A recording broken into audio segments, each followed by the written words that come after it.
जय बाबा की। बाबा महाराज के सारे ही भक्तजनों को मेरा हृदय से प्रणाम, बार बार प्रणाम। और बाबा महाराज की कृपा आप सब पर बनी रहे। आप सबको भी बाबा महाराज ने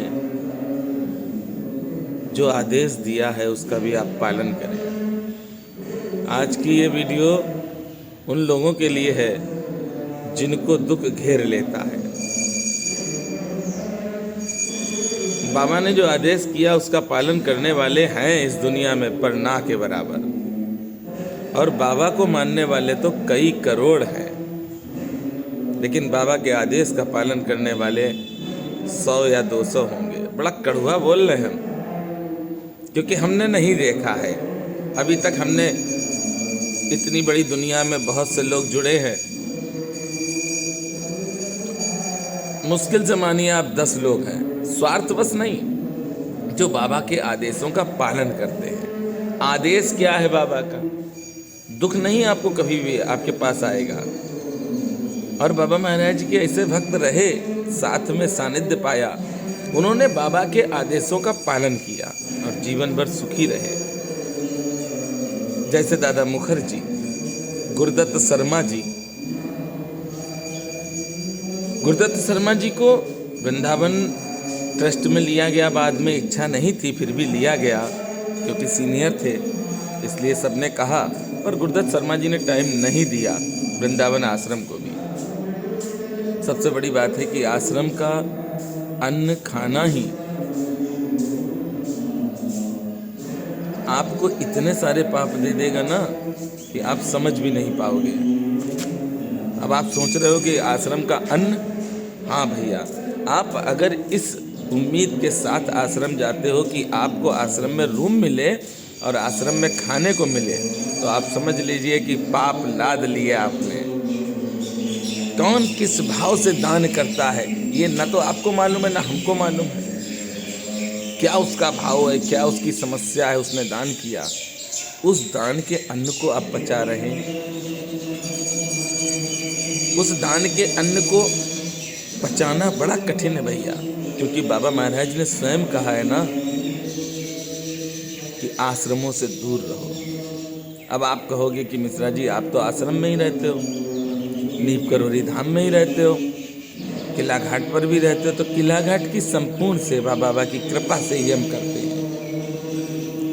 और रही नीप करोरी धाम की बात, तो नीप करोरी धाम में आज तक बाबा महाराज की कृपा से यहाँ पर जो भोजन बनता है, भोजन प्रसाद, वह मैं नहीं पाता हूँ। हाँ, 15 फरवरी को जो मालपुआ बनते हैं, सिर्फ 15 फरवरी को ही हम मालपुआ खाते हैं। 16 फरवरी को भी मालपुआ नहीं खाते, 17 को भी नहीं खाते, उसके बाद नहीं खाते हैं। 15 को खाते हैं क्योंकि 14 की सुबह आ जाते हैं और आने के बाद फिर कहीं जाते नहीं हैं। 15 को भूख भी लगती है, रात में रामचरितमानस का पाठ करते हैं और 4-4, 3-3 आचार्यों को साथ लाते हैं जो वेद पाठी हैं, जिनको वेदों का ज्ञान है, जो वेद पढ़ते हैं, शास्त्र पढ़ते हैं।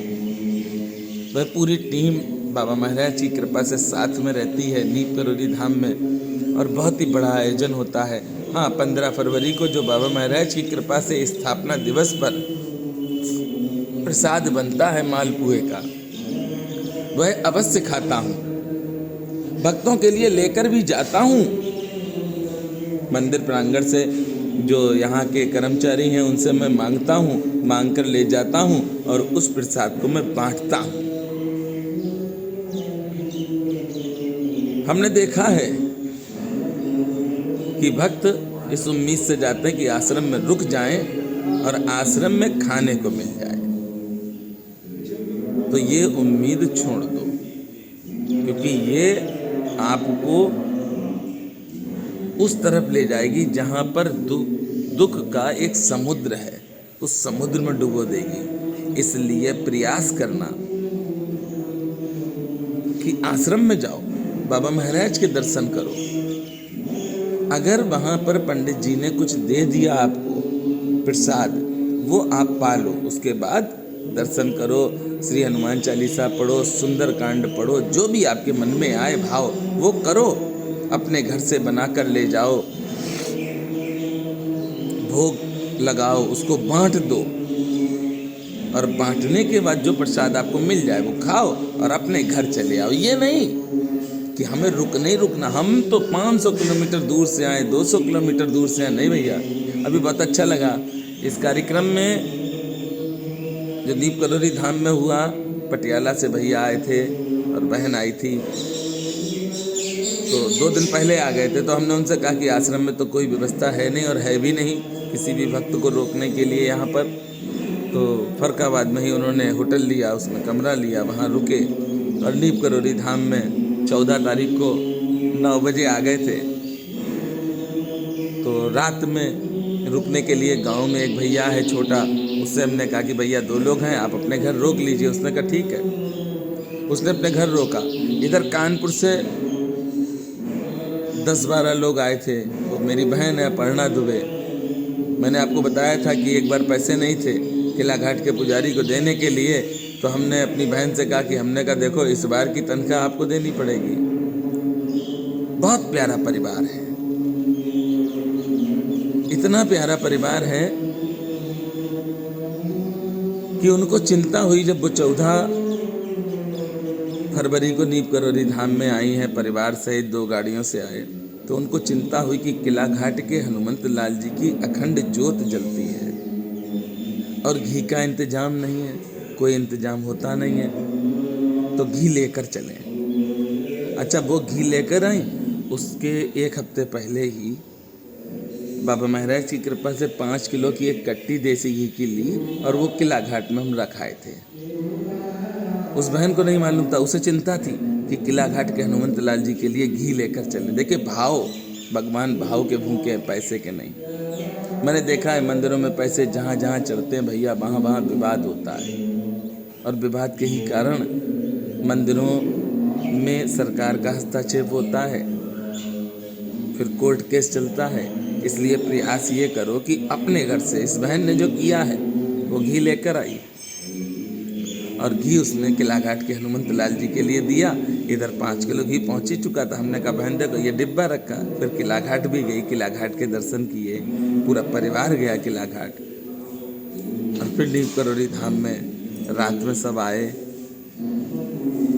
और रात्रि विश्राम करने के लिए वो लोग फरकाबाद पहुँचे। 15 को सुबह फिर आए, प्रसाद पाया और प्रसाद पाके कानपुर चले गए। तो भाव यही होना चाहिए कि आप आए हैं बाबा के धाम में, प्रसाद मिल गया तो ले लिया, नहीं मिला तो कोई टेंशन नहीं। ये मत सोचो कि हमें मिला ही नहीं। बाबा की इच्छा से आप आए हैं, बाबा की कृपा से आए हैं, तो बाबा की इच्छा होगी आपको देंगे, नहीं इच्छा होगी नहीं देंगे। इस भाव को अपने अंदर रखो और वैसे भी प्रयास करो कि प्रसाद जितना हो सके कम से कम खाओ। लोग बांटते हैं ना भंडारे का प्रसाद, कम से कम खाओ। करना क्या चाहिए, जैसे बहुत से लोग हमें फ़ोन करते हैं कि भैया हम बहुत परेशान हैं और कोई भी काम नहीं बनता है, तो उनके लिए भी ये विशेष है। आप अपने घर में जो भी बना सकते हैं भाव के साथ वो बनाओ, भगवान के मंदिर में लेकर जाओ, भोग लगाओ और भोग लगाने के बाद जितना प्रसाद है वो सब बांट लो। थोड़ा सा प्रसाद रोक लेना, जिसका टेस्ट जीभ ना जान सके, इतना प्रसाद रोकना, अपने पूरे परिवार को बांटना।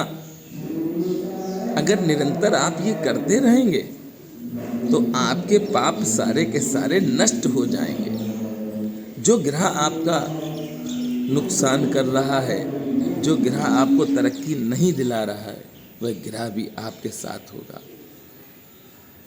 हम समझते हैं कि इस वीडियो के माध्यम से आपको समझ में आया होगा कि आश्रम में आप जाएंगे, अब दर्शन करेंगे और दर्शन करने के बाद हमारे हिसाब से तो आप चले आएंगे, क्योंकि कई जगह हमने देखा है कि लोग बेचारे कमरे के लिए तरसते रहते हैं।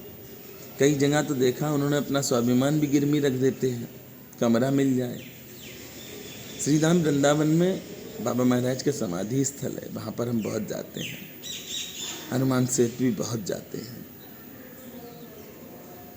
लेकिन बाबा की ऐसी कृपा है कि ना तो श्रीधाम वृंदावन में बाबा महाराज के समाधि स्थल पर भोजन प्रसाद हम पाते हैं, और ना ही हनुमान सेतु में।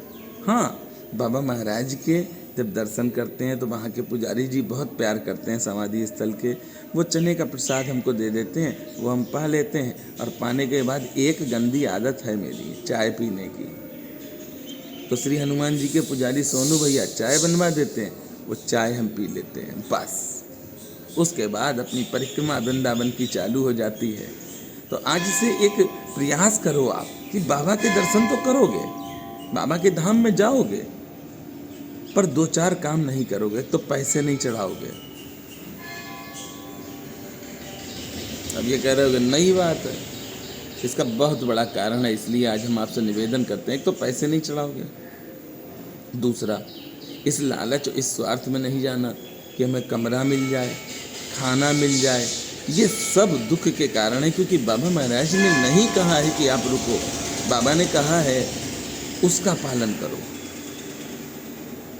आओ, खाओ और जाओ। बाबा ने ये नहीं कहा आओ, रुको और खूब खाओ, ये नहीं कहा। आपने स्वयं देखा होगा, कई वीडियो बाबा महाराज की हैं। सात शरीर जब बाबा महाराज भक्तों से मिलते थे, उस समय बाबा महाराज कहते थे कि आओ, इनको भोजन दो, चाय दो। और चाय और भोजन जब मिल जाती थी तो बाबा महाराज उनसे कहते थे कि अब अपने घर जाओ, घर जाओ, देर हो रही, घर जाओ। यही भाव अगर आपके पास है, अगर ऐसा भाव आपके हृदय में आता है तो समझ लेना प्रभु की कृपा है। और अगर आपका ये भाव आता कि हमें आश्रम में रुकने को मिले, खाने को मिले, तो समझ लेना कि आप बाबा के आदेशों का पालन नहीं कर रहे हैं। और जो बाबा के आदेशों का पालन नहीं करेगा वो दुख उठाएगा। हो सकता है कि समय लगे, क्योंकि पुण्य अगर उसके हैं तो पाप वो कर रहा है ना, तो पुण्य उसको लेवल पे रखेंगे। लेकिन जब पाप आगे निकल जाएंगे और पुण्य कम हो जाएंगे तो दुख भी वही उठाएगा। तो आज से आपको बाबा महाराज के धाम में आप जाएंगे तो क्या करेंगे? 3 काम। चौथा काम नहीं करना। चौथे काम से आपको सिवाय दुख के और कुछ नहीं मिलेगा। और हम नहीं चाहते हैं कि आपको दुख मिले। हमें बहुत अच्छा लगता है कि बाबा महाराज के भक्त हमको फ़ोन करते हैं। जिस लायक हैं हम सेवा करने का प्रयास करते हैं और करेंगे जीवन भर।